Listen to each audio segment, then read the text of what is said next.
It is October 4th, 2015. Colorado Public Radio has reported that Costilla County is backing off from their proposals to change a land use code. Now, the proposals were to require septic, electric, and water, some sort of running water, to get a building permit. And that would X out all those homesteaders that only have a few $1,000s to work with. Now, some people saw all this emerge in the news, and there was a number of blogs that were put out there, titles like "Regulated Out of Existence," "Camping Now Illegal." It's really important that we got the word out. It's also important that we don't send a false message that we were defeated, that we were pushed back on the urban reservation. And there hasn't been any violent confrontation. I think that there were a lot of heated emotions following the county commissioner meeting.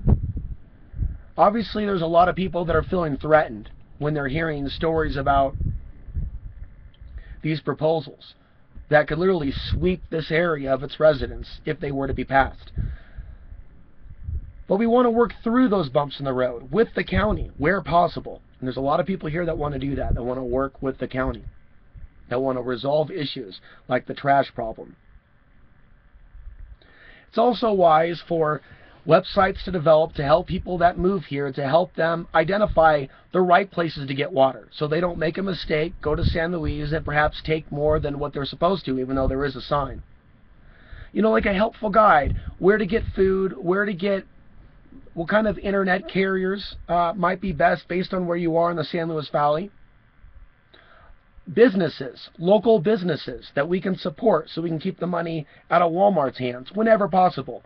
Ways farmers and potential volunteer farmers can work together to maybe grow a number of things. I've mentioned in the past things I'm interested in, crops I'm interested in, but there's plenty of foods that I think are worth growing here in the San Luis Valley, things other than pot. Not like there's anything wrong with that, but marijuana is not what drew me to the San Luis Valley.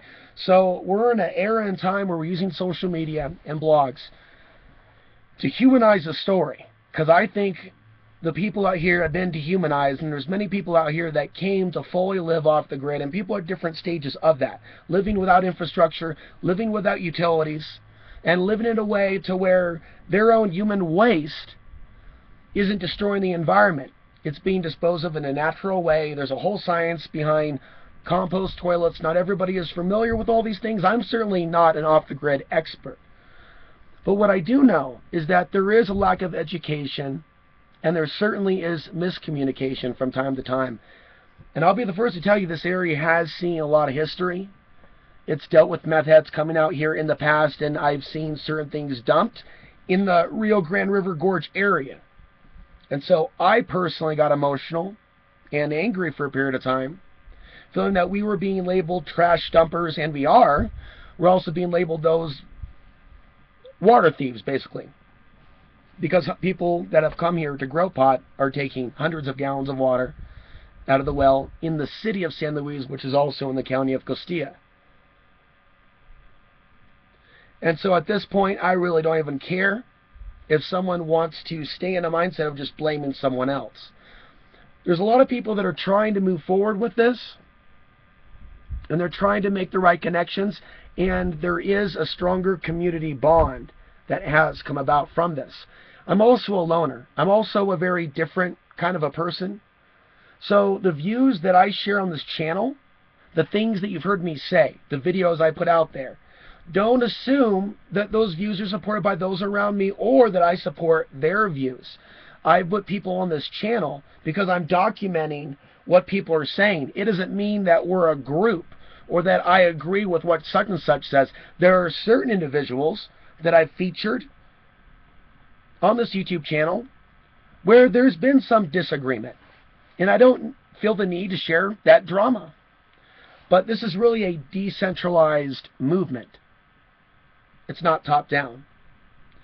But I would recommend for those watching, those that have interest in Costilla County, those couples that moved out here and you're scared and you don't know what to do, and you don't know where to go for help. And people have asked me for help and direction, and I think we need more organization. And I think we need monthly meetings at Fort Garland.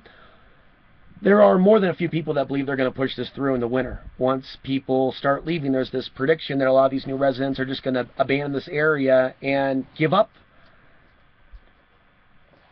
And so that is a card that's being played. Will the new residents stick it out throughout the winter? And really put their money where their mouth is and show that they can actually handle living here? Or are the new residents going to bail out? Well, I know where I'll be.